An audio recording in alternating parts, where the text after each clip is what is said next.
उन्हें पता है इतनी ज़्यादा हार्डकोर जावास्क्रिप्ट उनके काम में आनी नहीं है यूआई यूएक्स में, तो इसलिए वो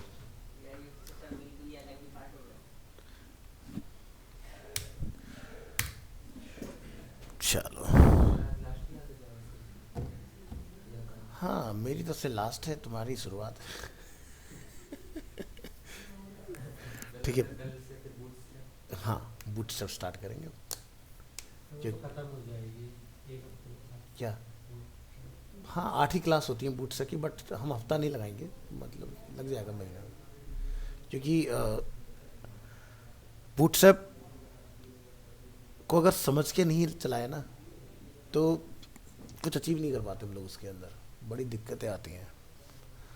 तो बूटस्ट्रैप को अगर समझ के अगर कर लिया आपने, क्योंकि डॉक्यूमेंटेशन उसका पूरा अवेलेबल है, तो अगर आप पढ़ने वाले व्यक्ति हो तो फिर बहुत इजीली कर लोगे चीज़ों को वहाँ से। तो मैं अपनी तरफ से पूरी कोशिश करूँगा जितना ज़्यादा से ज़्यादा तुम्हें बता दूँ, क्योंकि किसी भी प्लेटफॉर्म पर जब आप वेबसाइट बनाओगे, चाहे वो शॉपिफाई हो या वो वर्डप्रेस हो या वो डूडा हो या पीएचपी हो या रिएक्ट हो, बूटस्ट्रैप सबसे ज़्यादा यूज़ होती है। और ले दे के जो बचती है वो आती है फिर आपकी टेलविंड और कस्टम। फिर तो कस्टम आना ज़रूरी है, लेकिन कस्टम अप्रोच के साथ जाते नहीं है, बहुत कम काम कर रहे हैं। क्योंकि अगर आप पूरा बेस बॉयलर अगर आप उस पर लिखने चलोगे तो टाइम बहुत लग जाएगा, और इंडस्ट्री को चाहिए कि भाई आप एक ही दिन में वेबसाइट बना के दे दो। तो इसलिए बूटस्ट्रैप के अंदर उतना ही करना है, मतलब कि जो वो मिल रहा है ठीक है, हम उसमें क्या बदलाव कर सकते हैं अपने, जिससे हमारा अपना डिज़ाइन बन के तैयार हो जाएगा ये चीज़। तो वैसे तो मैंने तुम्हारी ट्रेनिंग इस तरह से रखी है डे 1 से लेके टिल डेट तक कि तुम्हें दिक्कत आएगी नहीं बूटस्ट्रैप चलाने में। इवन अभी भी अगर मैं तुम्हें चलाना शुरू कराऊँ तुम बहुत क्विकली ग्रैब कर जाओगे, क्योंकि तुम्हें सब पता है कंटेनर फ्लूइड क्या होता है, कंटेनर क्या होता है, रोज़ क्या होते हैं, कॉलम्स क्या होते हैं, फ्लैग्स ग्रिड, सब पर तुम काम कर रहे हो ऑलरेडी। तो तुम्हारे लिए बहुत आसान, इस बैच के लिए खासकर बहुत आसान होगा बूटस्ट्रैप को ग्रैब करना, बहुत इजीली आप अडॉप्ट कर लोगे उसको।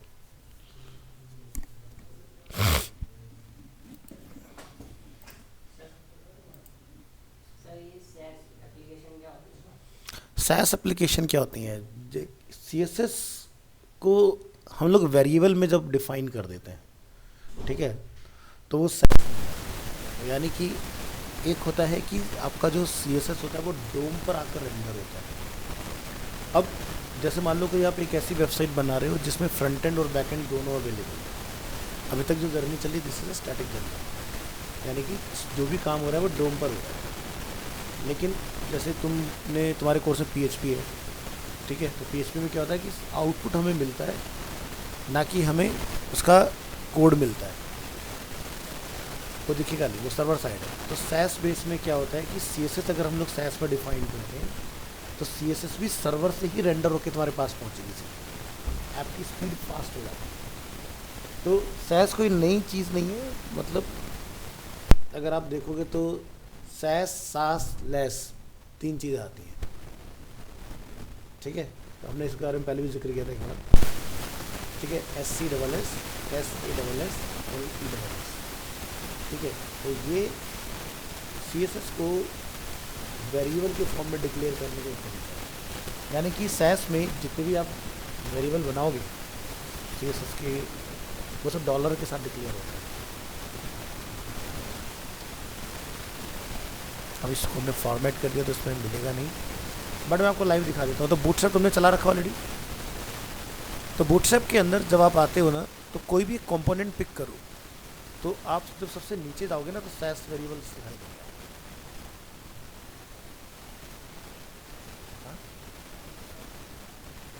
हाँ, तो ये चीज़ें होती हैं, तो इसको बोलते हैं सास, ठीक है। लेकिन ये SC SS में फाइल बनती है इसकी, ठीक है। तो ये इस तरह से, तो जब आएगा हमारा टॉपिक मैं बेसिकली इसको तब डिस्कस करता हूँ, क्योंकि अगर आप कोई एक स्टैटिक ऐप बना रहे हो तो इसका कोई काम ही नहीं है आपके लिए, क्योंकि हम बात कर रहे हैं सर्वर साइड रेंडरिंग की। यानी कि सर्वर पर अगर मेरा सी एस एस रेंडर होके मुझे मिले, यानी कि डिज़ाइन सीधे एग्जीक्यूट होगा, यानी कि पहले आपकी फ़ाइल का यूआरएल रिक्वेस्ट हुआ, फिर डोम पर वो आएगा, फिर वो लोडिंग होगा, बिल्ड होगा, फिर वो चलेगा। तो जब हम लोग रिएक्ट में काम कर रहे हैं या फिर हम लोग पीएचपी बेस्ड कोई प्रोजेक्ट पर काम कर रहे हैं तब इसकी बात कर रहे हैं, अदरवाइज़ का कोई काम नहीं। मैंने क्या बताया, इससे जो भी आप स्टाइल लिखोगे वो सर्वर से ही रेंडर होगा, यानी कि आपको कंट्रोल यू करने पर सीएसएस पीछे नहीं दिखेगा।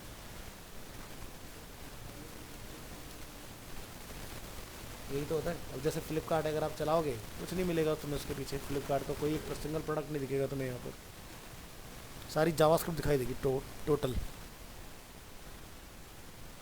सब क्या है, जावास्क्रिप्ट भरी पड़ी सब। क्यों? क्योंकि रिएक्ट में बना है। तो रिएक्ट क्या करता है, वर्चुअल डोम का इस्तेमाल करता है, तो वर्चुअल डोम कभी भी विजिबल नहीं होता, बट इंस्पेक्ट जरूर होता है। अगर मैं फ्लिपकार्ट का कोई भी प्रोडक्ट ढूंढना चाहूँगा तो मैं अगर ऐसे करूँगा राइट क्लिक इंस्पेक्ट, तो ये वर्चुअल डोम है, तो देखो दिख गया, बट कंट्रोल यू पर नहीं दिखेगा। तो जो कंट्रोल यू पर दिखता है दैट इज़ अ फिजिकल डोम, और जो कंट्रोल यू पर दिखता है दैट इज़ अ वर्चुअल डोम। तो वर्चुअल डोम की शुरुआत कहाँ से हुई, जब jQuery पहली बार यूज़ में स्टार्ट हुआ, ठीक है, तो वहाँ से वर्चुअली चीज़ें स्टार्ट हुई। तो 2025 में हम लोग अब बैठे हुए हैं, तो jQuery 2015 के बाद से यूज़ में ना के बराबर रह गई, ठीक है। सारा कुछ जो काम चल रहा है वो अब रिएक्ट पर ही स्विच हो चुके हैं, बड़े बड़े एप्लीकेशन रिएक्ट पर या फिर एंगुलर पर या व्यू के ऊपर उनके ऊपर बनते हैं।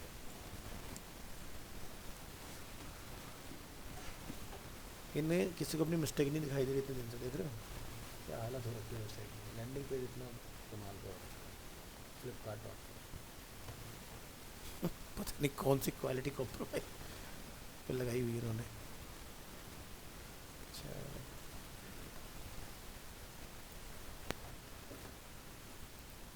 तो लास्ट क्लास वाले में हमने अपने फिल्ट्रेबल वगैरह के ऊपर, हाँ पूछो पूछो कुछ पूछ रहे हो।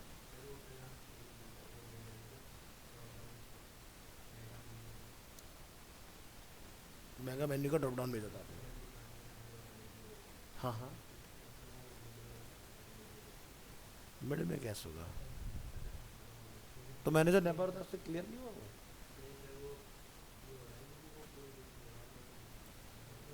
एक मिनट डाउनलोड कर लेता हूँ दोबारा से, मुझे लगा शायद वो हो गया होगा।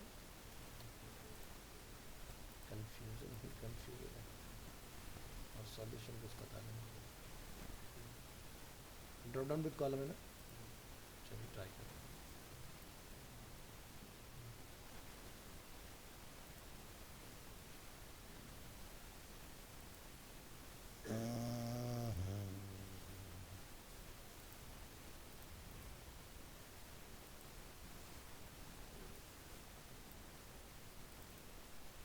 Drop down with column, mega menu की बात कर रहे हो?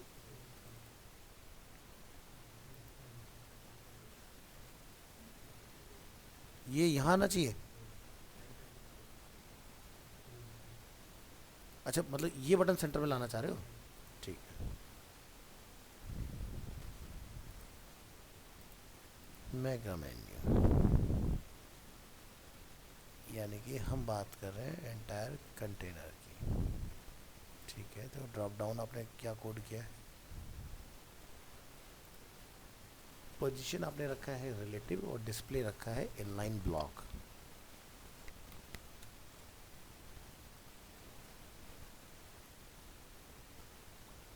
और यहाँ आ जाओ, click on inspect,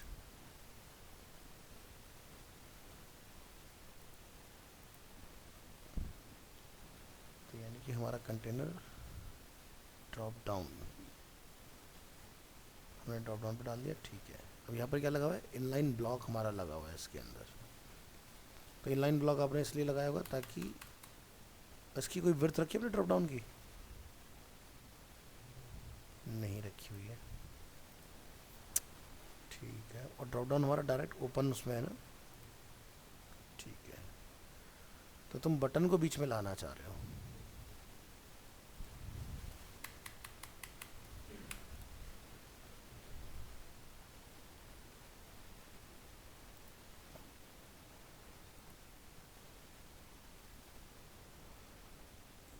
button by default क्या होता है, इनलाइन।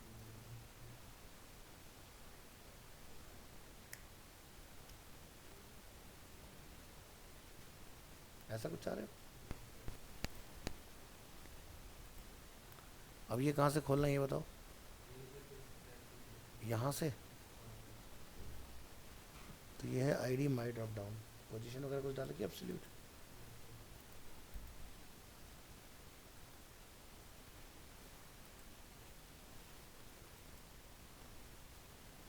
कहीं पे कुछ डाला है, लेफ्ट वगैरह कहाँ है, नहीं डाल रखा।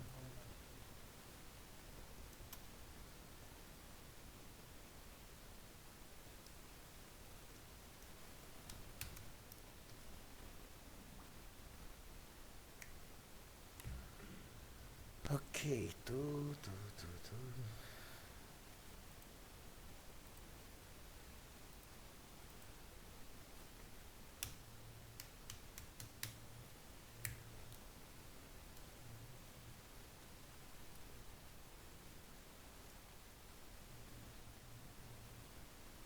पोजीशन लगा रखा था, डिस्प्ले तो डिस्प्ले नन भी लगा हुआ है, ओह बहुत कुछ लगा रखा भी।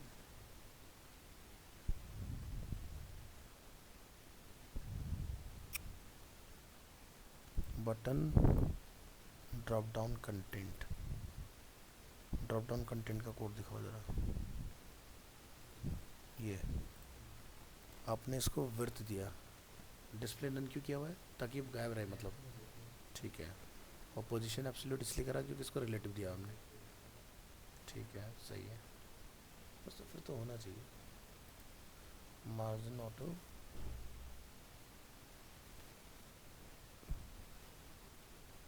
ड्रॉप डाउन, तो मार्जिन ऑटो जो है ना, इसको ड्रॉप डाउन को मत दो। हमने क्या बनाया, बटन का नाम बताना क्या है, drop button, DROP BTN, where is drop button, ये रहा। डिस्प्ले एंड ये आ गया बस। अब इसकी बात करते हैं।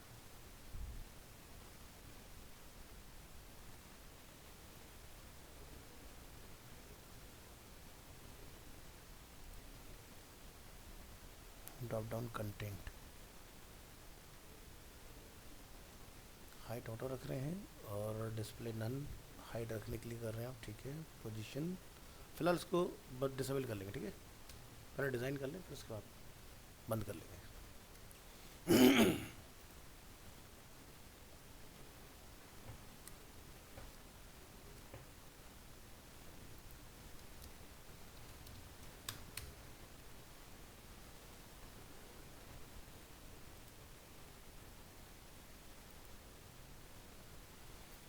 तो कहाँ खोलना चाह रही हो बताओ, सेंटर में, बिल्कुल सेंटर पे है या यहाँ से खुले इधर से,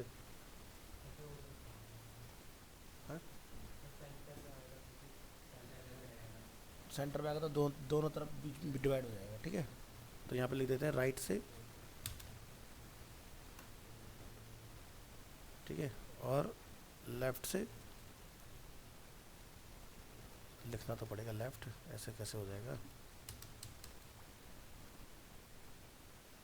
ठीक है। तो इतना पार्ट हो गया हमारा। टॉप से, ठीक है, तो इसको ट्रांसलेट कर लेंगे।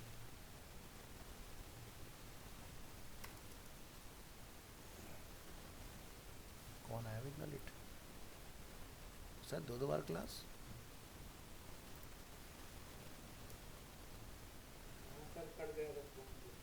कट गया था। एब्सोल्यूट।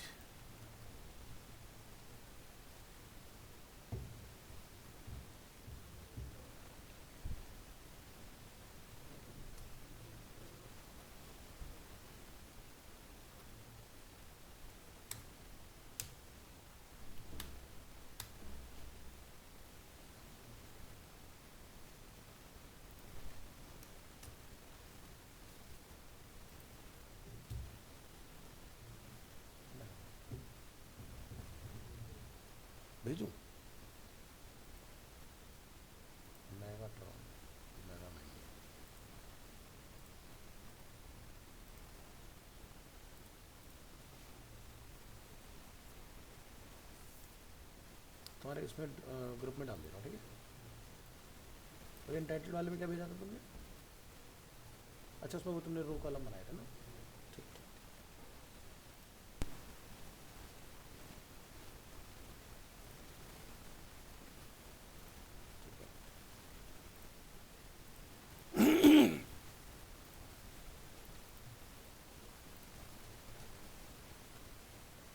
चलिए, तो आज है 34।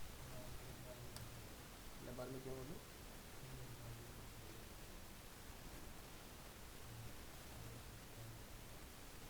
नए बार में जासूट क्या लगानी है?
और पहला टेम्पलेट कौन सी क्लास में बनाया था हमने? नवंबर में 6 में बनाया था, शायद इसी में होना चाहिए।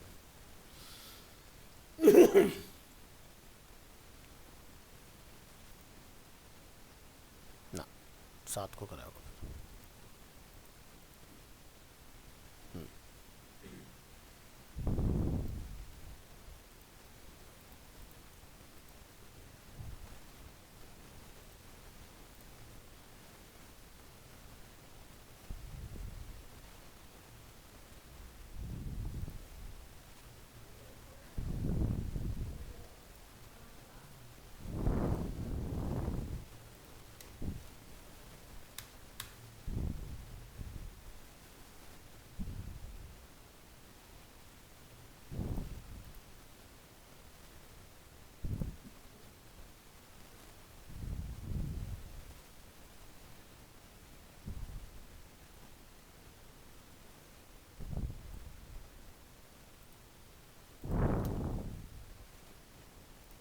एक हमने आइकन भी लगाया था ऊपर शायद, फॉन्ट ऑप्शन, हाँ।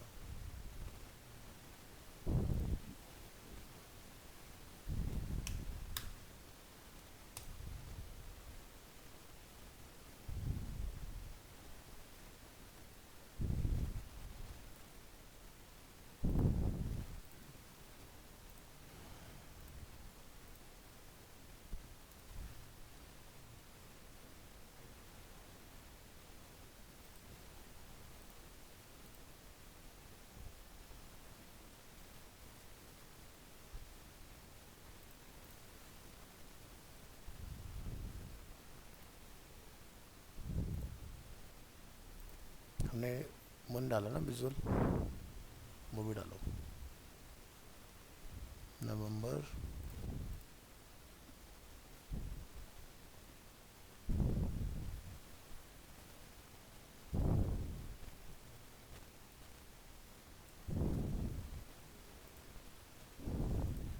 आएगा।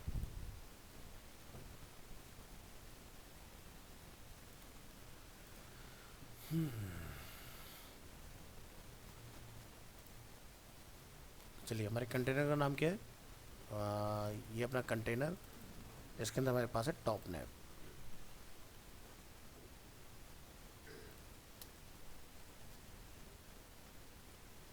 कंटेनर फुल विड्थ भी हो सकता है, और कंटेनर को हम लोग एक रिस्ट्रिक्टेड विड्थ में भी रख सकते हैं। तो फिलहाल हम लोग इसकी विड्थ को डिफाइन करेंगे फुल स्क्रीन, मतलब 100%।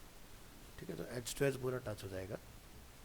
इसके बाद यहाँ पर हमने ए टैग में डिफाइन करके रखा हुआ है अपना इमेज। ठीक है, तो फिलहाल जनरली कोई वेबसाइट बनाते तो लोगो रहता है अपना, ठीक है, तो वो आप देख लेना अगर आपको रखना है, अदरवाइज़ आप डायरेक्टली अपने लिंक को भी डिफाइन कर सकते हो।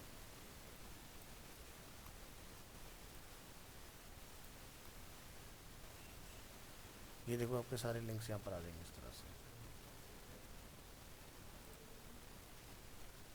तो ज़रा इसका रिस्पॉन्सिव अगर हम लोग यहाँ देखें, एक बैकग्राउंड कलर और डाल देना, हमने कंटेनर को कोई बैकग्राउंड कलर नहीं दिया हुआ है। तो ओवरफ्लो हिडन पोजीशन रिलेटिव तो टॉप नैप को भी हमने आई थिंक इसमें एसोसिएट किया हुआ है, तो टॉप नैप को एक कलर दे दो यहाँ पर। इसका बैकग्राउंड डिफाइन कर देंगे, ये आ गया। और जो टेक्स्ट है हमारा, इसको वाइट कलर में कर दो, जो कि कहीं ब्लैक कलर में डिफाइन होगा।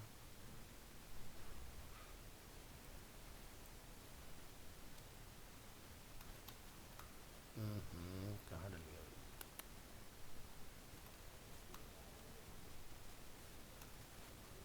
ठीक है वाइट।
हो गया। तो हमने यहाँ पर ना कुछ लिख के डिफाइन किया था कि भाई डिव के अंदर, तो इसका कोई काम है नहीं, इसको नमस्ते करो, इसको भी नमस्ते करो यहाँ से, ठीक है। तो हमारा ये पहला वाला लिंक बाहर रह जाएगा इस तरह से। और हमारा बर्गर वाला आइकन नहीं आ पा रहा है, तो उसको देखिए ज़रा, top nap icon white colour display none, ठीक है। और यहाँ पर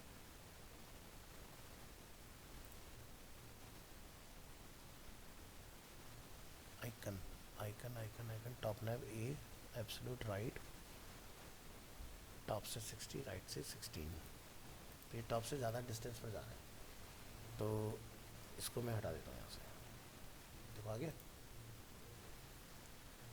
ठीक है। और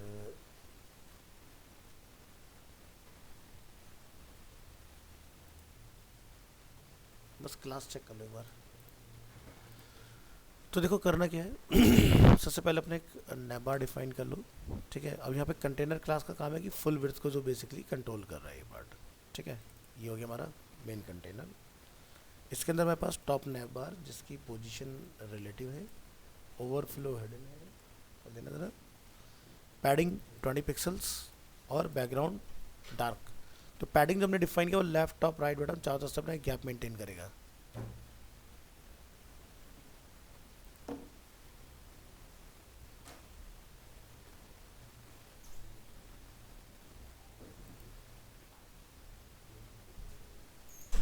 ठीक है, ये देखो टॉप बॉटम से गैप, तो ये बेसिकली इसके थ्रू आपका आ रहा है। ओवरफ्लो हिडन, ठीक है, तो जो हमारा गैप नीचे आना चाहिए तो वो उसको डिस्प्ले कर नहीं डालोगे तो कलेप्स करेगा इस तरह से। तो ये पार्ट आपका हो गया। टॉप नैप ए फॉन्ट साइज वगैरह के लिए हो गया, ठीक है। ये फ्लॉट हमने लेफ्ट यहाँ पे रखा हुआ है, क्योंकि जब भी आप फ्लॉट लेफ्ट डालते हो तो क्या होता है, आपका नीचे जो टोटल हाइट होती है वो चली जाती है। तो इसी के लिए हमने क्या करना है यहाँ पर, ओवरफ्लो हिडन। और ये वाला पार्ट आपका हो जाएगा। फिर यहाँ पर आपका टॉप नैप के ऊपर ए बटन के ऊपर जब हम लोग होवर करें तो हमारा कलर जो है वो लाइट डार्क में चेंज हो इस तरह से। एक्टिव कि जो मेरा एक्टिव कलर है वो मेरा ये कलर में आना चाहिए। तो ये एक्टिव की क्लास हमने नीचे यहाँ पर कॉल कराई हुई है इधर। और है हमारे पास आइकन। आइकन का कलर वाइट होगा लेकिन बाय डिफ़ॉल्ट दिखाई नहीं देगा, लेकिन अगर मैं इसको हटा दूंगा तो देखो डिफ़ॉल्ट आपको विजुअल होगा। तो ये अब आपका हाइड है, तो जैसे कंडीशन मैच करेगा तो ये यहाँ पर आपको विजुअल हो जाएगा। मीडिया क्वेरी में आते हैं, हमने यहाँ पर लिखा top naive A not first child, यानी कि जितने भी ए टैग यहाँ पर अवेलेबल है पहले वाले ए को छोड़ के बाकी सबका डिस्प्ले नन हो जाए। ठीक है, तो एक छूट गया, बाकी सब चले गए उसके अंदर से।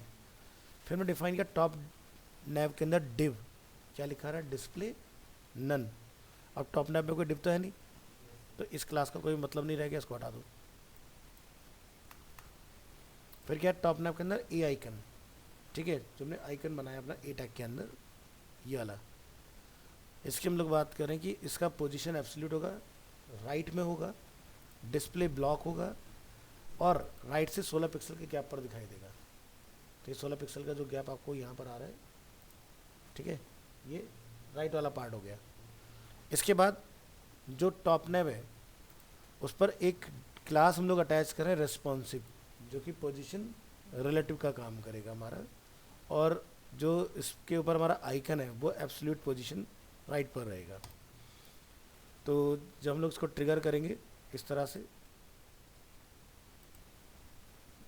एक बार ज़रा इसका चेक कर लेना कि हमारी क्लास सही जगह पर पहुंच रही, पता चल जाएगा यहाँ से। कंसोल ऑन,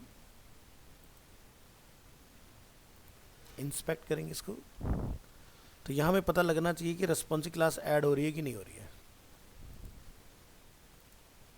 तो कंटेनर, टॉप नैव और रेस्पॉन्सिव,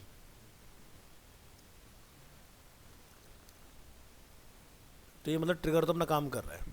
तो बस हमारा नीचे कोई पुराना कोड है उसको हटाना पड़ेगा। तो यहाँ पे क्या लिखा है, यहाँ पर लिखा है जैसे टॉप नैव के अंदर जो रेस्पॉन्सिव है डिव फ्लॉट नन हो जाए, डिस्प्ले ब्लॉक हो जाए, टेक्स्ट लाइन लेफ्ट, तो ये वाला डिव हमें हटाना पड़ेगा इसमें से।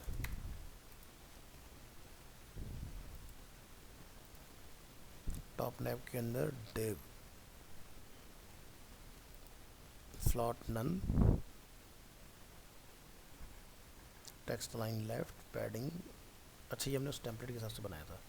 ओके,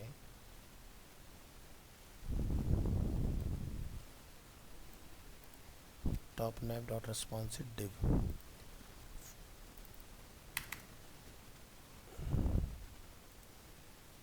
आए सारे, ठीक है। क्लिक करेंगे तो वापस बंद होगा। अब ये जो नीचे भाग रहा है ये नीचे नहीं आना चाहिए, ये अपनी जगह पर ही रहे ऊपर। तो यहाँ देख रहे हो हमने कुछ ए में डिफाइन करके रखा था, टॉप से पोजीशन इसकी कितनी रहेगी। इसको अनलॉक कर लीजिए, रीलोड करिए, और डिफ़ॉल्ट इसका टॉप से जो गैप है वो तकरीबन 16 ही रख लो। तो अब क्या होगा, ये ऑन ऑफ करने पर भागेगा नहीं अपनी जगह छोड़ के। ठीक है, अब ये जगह भी ना हिले, तो यहाँ पर हमारा नीचे कितना गैप डाल रखा है हमने, कहाँ गया, ए आइकन, राइट से 16 और डिफ़ॉल्ट हमारा 16 है। तो हमारा कोई एक चीज़ ऐड हो रही है इसमें, top 16, right 16, right 16,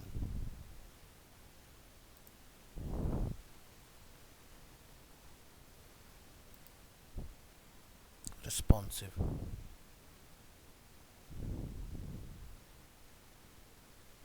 padding 10, top bottom से 10 का पैडिंग जो है ये बेसिकली इसको पुश कर रहा है ए टैग को।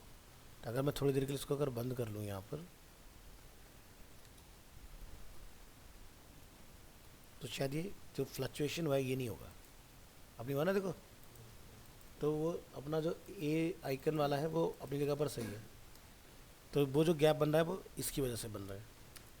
तो ये क्लियर हो गया आपका पहला पार्ट। दूसरा, अब ये जो जगह चेंज हुई है, ये जगह छोड़ के जो भागा है यहाँ से यहाँ, इसको हमें देखना है। इंस्पेक्ट पर आएंगे तो देखो यहाँ पर कलर है अपना, मार्जिन जो है top right bottom left, left से 60 पिक्सल का लगा हुआ है, जिससे इतना गैप बन रहा है। टॉप नेम ए,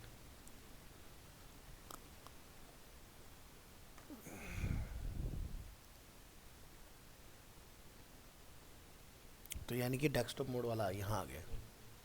तो डेस्कटॉप मोड में ढूंढिए कहीं पर 60,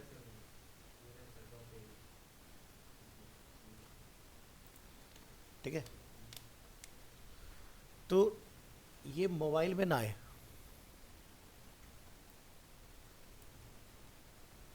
तो मोबाइल में ढूंढिए टॉप नैप ए, हमने कहीं लिखा है खाली, नहीं लिखा ना, कहाँ गया मार्जिन, ठीक है। अब आप देख लो कि कितना रखना चाह रहे हो। तो जैसे ए में हम रख लेते हैं top bottom left right, top bottom से चाहिए लेफ्ट राइट से चाहिए, तो टॉप बॉटम 0 लेफ्ट राइट से 16 पिक्सल, ठीक है। और अब ये इधर से ऐड जो हमारा यहाँ हो रहा है, अब मुझे इस राइट वाले की ज़रूरत नहीं पड़ेगी, सॉरी राइट से मुझे अब 0 ही रखने से मेरा काम हो जाएगा, क्योंकि 16 पिक्सल का मार्जिन मेरा इधर उधर से आ गया ना। अभी जब टॉप वाला आ रहा है इसको भी ख़त्म करते हैं। ये टॉप वाला हमें ले रहा है यहाँ पर ए, तो इसको हम कोड कर देंगे यहाँ पर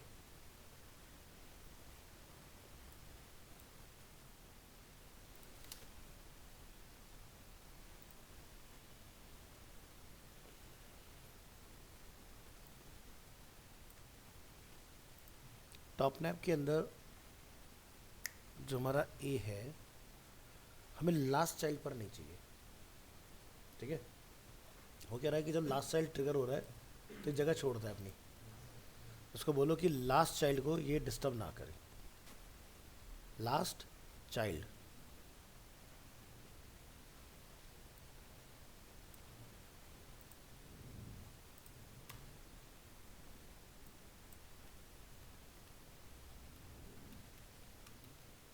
देखते हैं क्या ये हमारी बात को समझा कि नहीं समझा। तो ये वाली बात तो ये समझ गया। अब इधर उधर वाला भाग रहा है, टॉप बॉटम लेफ्ट राइट, तो एक जगह पर हमने कहीं और ट्रिगर कराया होगा, डिस्प्ले ब्लॉक फ्लॉट नन। अब ये वाला गैप हमारा कहाँ ख़त्म हो रहा है, मार्जिन 0, ये हमारा उतना ही रहेगा। कितना डाला था हमने ऊपर ना, 16 कर कुछ डाला था ना यहाँ पर, एक जगह और लिखा था हमने, ये है ना यहाँ पर मार्जिन ए 16, तो यहाँ मार्जिन 0 नहीं करेंगे यहाँ भी, ठीक है।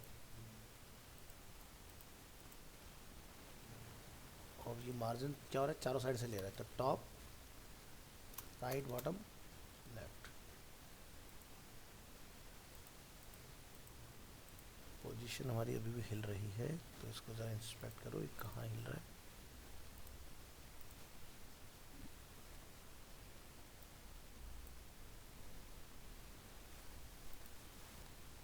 ये हटाना है मैं यहाँ से, लास्ट चाइल्ड, ये सही पोजीशन बनी ना, हाँ ये चाहिए हमें, यानी कि इस वाले मार्जिन का कोई काम नहीं, इसको हटाओ, क्लिक करोगे, ये ओके हो गया। अब एक गैप और हमारा क्रिएट हो रहा है, इसको भी यहाँ से डिसमिस कर दो। ये क्या हो रहा है, पैडिंग, पैडिंग इंस्पेक्ट, तो डिफ़ॉल्ट पर क्या सिस्टम चल रहा है भाई, टॉप बॉटम 0 लेफ्ट राइट से 16, ठीक है ये काम हो गया। और जब मैंने इसको क्लिक किया तो लास्ट चाइल्ड को छोड़ के पैडिंग टॉप बॉटम से सभी में अप्लाई हुआ, ठीक है। तो अगर मैं इसको बताऊं कि टॉप से 10, राइट से 0, बॉटम से 0 और लेफ्ट से 0।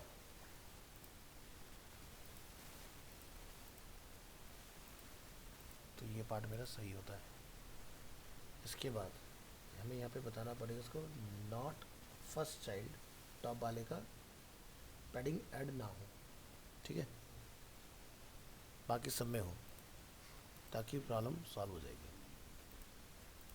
और एक यहाँ पर ये इधर से और एडिशनल गैप पकड़ता है आपके लिंक के ऊपर। ये 16 पिक्सल जब ये रेस्पॉन्सिव में आता है तो ये वाला और लेता है, ये नहीं लेना चाहिए इसको।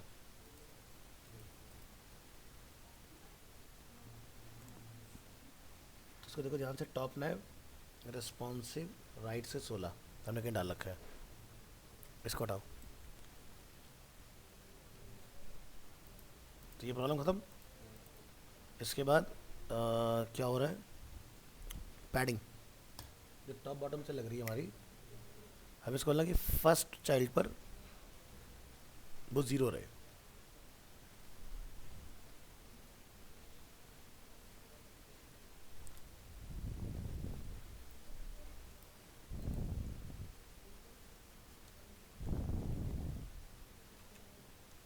क्या लिखेंगे यहाँ पर, फर्स्ट चाइल्ड पैडिंग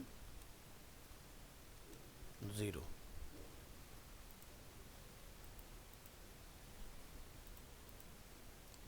कहाँ पर ले रहा है अभी हमारा, हमने 0 लिखा तो 0 मतलब 4 तरफ से हो गया ना।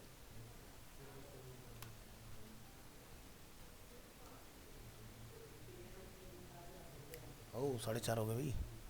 टॉप राइट, टॉप राइट, हाँ,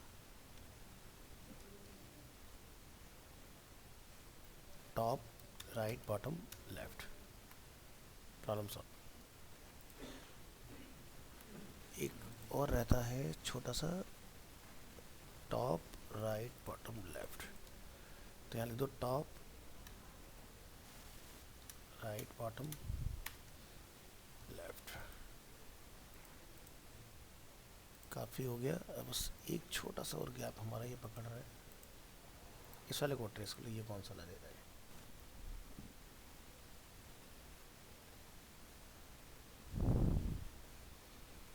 हम इसको बोल रहे हैं a not last child, a not first child, लेकिन बात कह रहे हैं हम लोग इसको सेम ही। तो क्या हम लोग एन से हैंडल कर सकते हैं?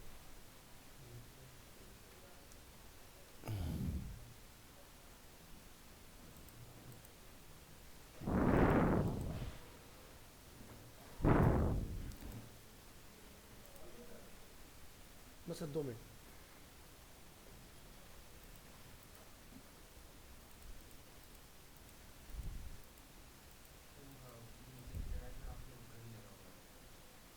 ये ए नॉट लास्ट चाइल्ड है ना, ए नॉट लास्ट चाइल्ड हो गया, ठीक है। तो अब कोड पर आ जाते हैं, ज़रा इसको समझ लेते हैं, फिर हमको जाने का है। चलो, तो हमारे पास क्या है, एक आईडी है टॉप नैव। तो यहाँ पर हमने एक फंक्शन बनाया अपना, और इसको हमने गेट कर लिया एलिमेंट आईडी के थ्रू। हमने यहाँ पर बस इतना बताया है कि एक्स, अगर जो हमारा आईडी है माई टॉप नैव, तो आपको ये सब लिखने की ज़रूरत नहीं, आप सीधे लिख सकते हो my top nav dot class name triple equal to, अगर कंटेनर स्पेस टॉप नैव लिखा हुआ है, ठीक है, तो उसमें एक क्लास और डाल दो रेस्पॉन्सिव। लेकिन ध्यान रखना आगे स्पेस ज़रूर रखना है, क्योंकि क्लास स्पेस के साथ मल्टीपल एग्जीक्यूट होती हैं, ठीक है। और अगर नहीं है, मतलब है, तो हटा दो, और अगर नहीं है तो लगा दो। बस इतना छोटा सा इसमें कोड है। हाँ, तो हेडर का रेफरेंस लेके उसके अंदर बनाओ आईडी, बस उसी हिसाब से आपको पॉइंट करनी है और कुछ नहीं, ठीक है। तो मैंने सारा कोड निकाल के सिर्फ उतना ही पार्ट छोड़ दिया जितना आपका नेबर को बिलोंग कर रहा है उसके, आप कहीं कोई एरर नहीं